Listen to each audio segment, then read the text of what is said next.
गेल्या काही वर्षात महाराष्ट्रात लव्ह जिहादची अनेक प्रकरणं उघडकीस आली। मात्र ही प्रकरणं वाढण्याचं कारण काय? या प्रश्नांनाच उत्तर एकच आहे आणि ते म्हणजे जिहाद्यांना मिळणारा राजकीय पाठिंबा। हिंदू मुलींना लुबाडून त्यांच्यावर अत्याचार करणारे जिहादी एकाच वोट बँकेमधून येतात। लव्ह जिहाद ही महाराष्ट्राला लागलेली कीड आहे, जिला वाढवण्याचे काम काँग्रेस आणि तुतारी गट खुलेआम करताना दिसतोय। फक्त राजकीय स्वार्थासाठी काँग्रेस आणि राष्ट्रवादी लव्ह जिहादला खत पाणी घालून जिहाद्यांना पोसण्याचे काम करत आहेत। संगमनेरमधील लव्ह जिहादचा गुन्हेगार युसुफ चौगुले शरदचंद्र पवार पक्षाचा पदाधिकारी आहे। या नरधामावर बलात्कार आणि धर्मांतरांचा गुन्हा दाखल झालाय। आपल्या आरोपी पदाधिकाऱ्याला वाचवण्यासाठी खासदार निलेश लंके यांनी पोलिसांवरच दबाव टाकल्याचा आरोप केला जातोय। खासदार पदावर असणाऱ्या व्यक्तीनं अशा पद्धतीनं एखाद्या आरोपीला वाचवणं कितपत योग्य आहे?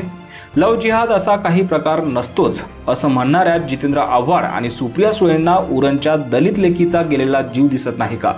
प्रत्येक वेळी जिला जीव गमवावा लागतो ती हिंदू तरुणीच का असते? याचं उत्तर राजकीय मंडळींनी द्यावी। मणिपूर हिंसाचाराबद्दल चिंता व्यक्त करणाऱ्या शरद पवारांचा पक्ष या लव्ह जिहाद करणाऱ्या लोकांना पाठीशी का घालतोय का? असा प्रश्न आता पडू लागलाय। आता हेच बघा ना, गुन्हा केल्यावर हे जिहादी पळून काँग्रेस शासित राज्यातच जातात। उरणमधल्या लव्ह जिहादचा गुन्हेगार दाऊद शेख कर्नाटकात गेला आणि विशेष म्हणजे बाळासाहेबांचा वारसा लाभलेले उद्धव ठाकरे आणि आदित्य ठाकरेंचीही या सगळ्या प्रकरणावर शांत आहे। धारावीमध्ये बजरंग दलाच्या हिंदू तरुण कार्यकर्त्याची जिहाद्यांनी केलेली निर्घृण हत्या हा सुद्धा इस्लामिक दहशतवादातलाच एक प्रकार आहे। आधी भर दिवसात जिहाद्यांनी हिंदू तरुणाची हत्या केली आणि नंतर त्याच्या अंत्यसंस्कारात दगडफेक केली। काँग्रेसच्या वर्षा गायकवाड यांच्या मतदारसंघात येणाऱ्या धारावीत झालेली ही घटना लोकसभा निवडणुकीनंतर महाराष्ट्रात हिंदू नागरिकांवर होणाऱ्या हल्ल्यामध्ये वाढ झाली आहे। काँग्रेसला 4 मतं जास्त काय मिळाली तर महाराष्ट्रात जिहादी प्रवृत्ती डोकं वर काढू लागली आहे।